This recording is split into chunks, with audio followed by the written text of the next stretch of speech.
राधे राधे। बहुत सारे लोगों का एक प्रश्न हमारे पास अधिकतर आता है।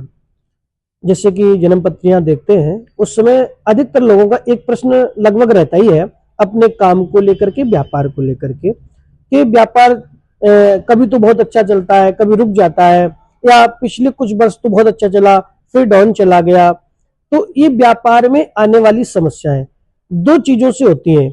अपने खुद के ग्रह नक्षत्र योग संयोग तो होता ही है, कभी कभी नजर दोष भी होता है। आपने सुना होगा, प्राय लोग कह देते हैं न जाने किसकी नजर लग गई है, न जाने किसकी बद्दुआ लग गई है, न जाने किसकी हाय लग गई है। तो ये सब चीजें है तभी जिक्र है। जो चीजें है उसी का जिक्र है, जो चीज नहीं है उसका कभी जिक्र नहीं होता है। अगर संसार में किसी भी वस्तु का या किसी भी चीज का जिक्र हो रहा है, चर्चा हो रही है, तो निश्चित रूप से वह वस्तु उपस्थित है, वो है, तभी उसका जिक्र है। तो इसीलिए नजर दोष लगने से भी काम पर प्रभाव पड़ता है, स्वास्थ्य भी खराब हो जाता है। किसी व्यक्ति को नजर दोष हो जाने से उसका स्वास्थ्य गड़बड़ हो जाता है, सर दर्द होने लगता है, चक्कर आने लगते हैं, उसकी बॉडी एनर्जी लो हो जाती है। नजर दोष का भी प्रभाव पड़ता है। तो नजर दोष व्यापार में अगर लगा हो तो क्या करना चाहिए? बहुत छोटा सा उपाय है। अपने यहाँ शुरू से प्राचीन परंपरा चली आई है, नमक, जो साबुत नमक है, अब घरों में प्रयोग नहीं होता, पहले होता था। साबुत नमक की 7 डली ले लें और एक कांच का गिलास साफ ले लें, उसमें उसको रख दें।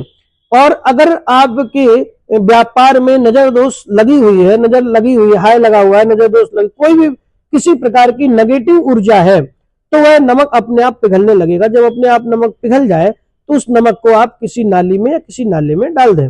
ये करें। दूसरा, अपने टेबल पर एक नमक का डिला भी रख सकते हैं। और तीसरा उपाय यह है, एक कांच के गिलास में साफ पानी में नींबू डाल के भी रखें। नींबू भी नजर दोष नेगेटिव ऊर्जा को दूर करता है। और भीम सैनी कपूर अगर आप अपने संस्थान कार्य व्यापार के क्षेत्र पर जलाते हैं तो बहुत लाभ मिलता है। अब हम बात करेंगे व्यापार कैसे बढ़े। लोग नया व्यापार स्टार्ट करते हैं और सेटअप जोड़ते हैं, पैसा फंस जाता है, काम नहीं चल पाता है।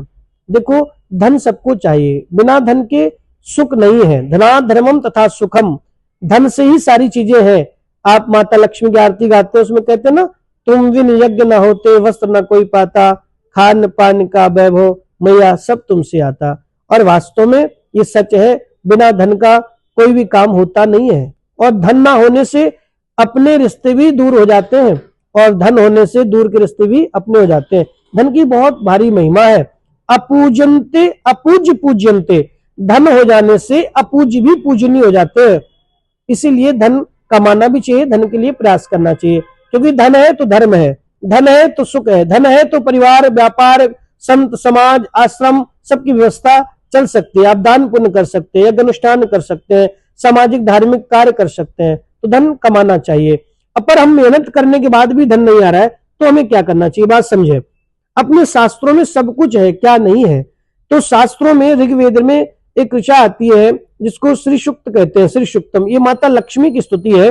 इसमें कहा है, वनस्पतो वृक्षोद विल्लभा। सबने पूछा, माता लक्ष्मी आप कहाँ रहती हैं, किस पर प्रसन्न होती हैं?